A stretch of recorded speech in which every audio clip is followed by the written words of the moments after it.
Assalamu alaikum, brothers and sisters. My name is Chinedu Kafor. I am a graduate from Morgan State University in Baltimore, Maryland, with a Bachelor's of Arts in Speech Communications, with a concentration on rhetoric and speech. First of all, Happy Savior's Day. Unfortunately, I cannot be with you all this weekend in Chicago. However, I am there in spirit. Uh, Shout out to my sister Kama Muhammad for giving me the opportunity to at least do this video message for all of my brothers and sisters who are currently there. And the message that I was given was celebrating our uniqueness. Now, it's a funny thing to talk about what it is to be unique. So, everybody doesn't know the experience of what it is to be an albino or what have you. But let me tell you a story about something and why uniqueness is very important.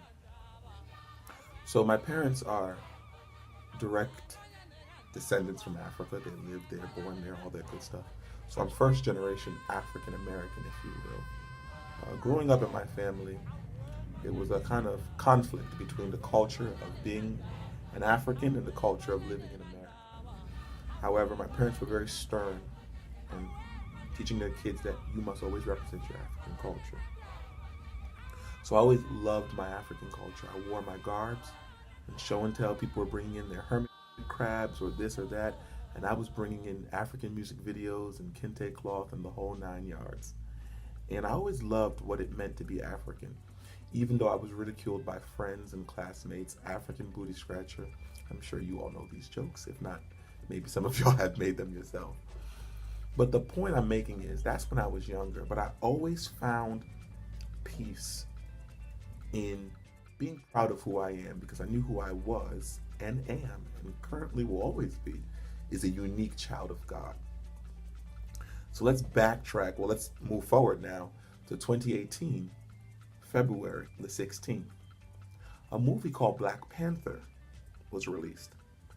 And I've noticed a lot of my African American brothers who once upon a time called me an African booty scratcher was now embracing African culture and what it means to be an African.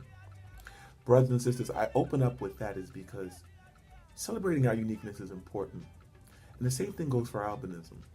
Maybe all don't see the benefit and the beauty and the love and the creativity in what it is to be an albino.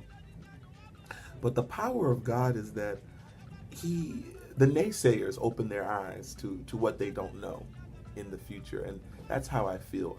I remember the jokes as well. Oh, you're bright, you're white. Even I remember people like dangling papers in front of my face, like, oh, where did Chinedu go? But I never let that deter me because I knew that there was something unique about what it is to be me.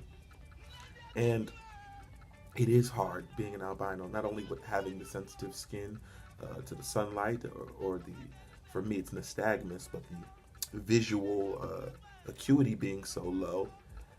But it's just a stigma related to it. But I turned that tribulation into triumph.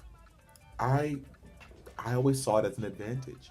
I always knew that I was the lightest African that I knew. I made it a joke and I embraced it. And one thing I love about being albino, especially in the atmosphere with all my, black brothers and sisters, is I'm going to always be the lightest one in the room.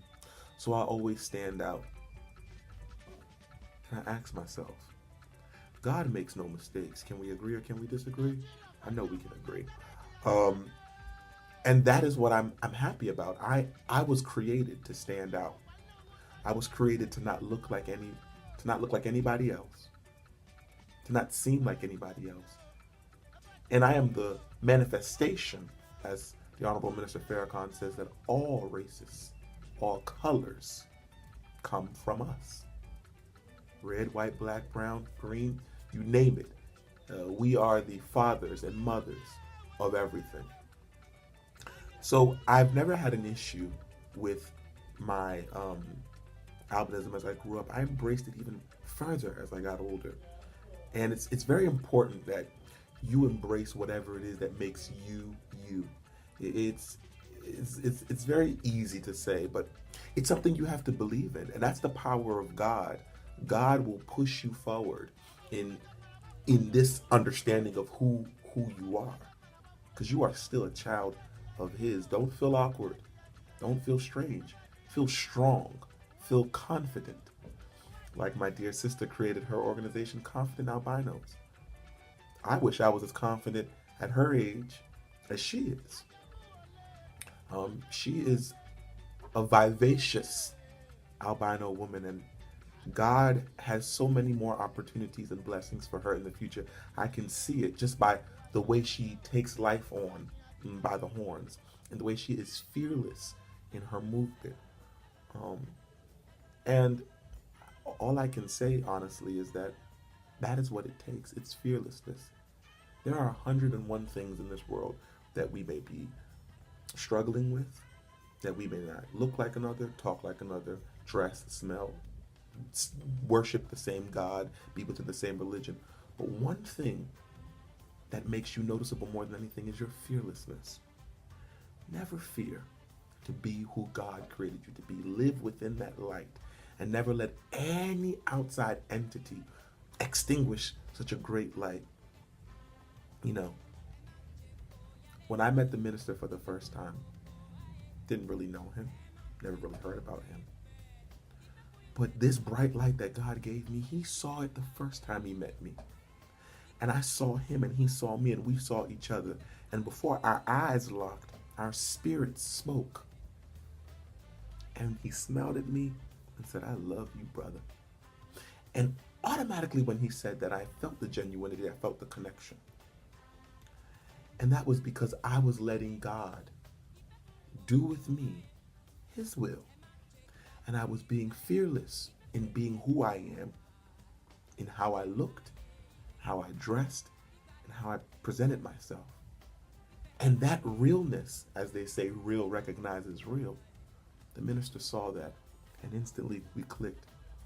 And he's been my teacher ever since, and a very close friend, and somebody who I even consider like a mentor, like a father.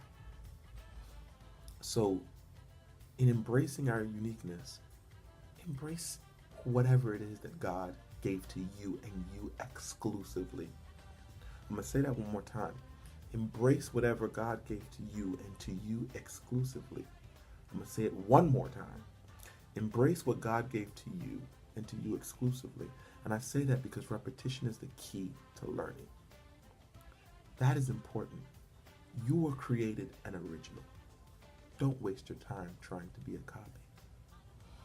I bid blessings onto you, peace onto you. If I can do it, if Sister Kima can do it, anybody can do it. But what's more important is also that those around her, us, support. Support is very important in our communities.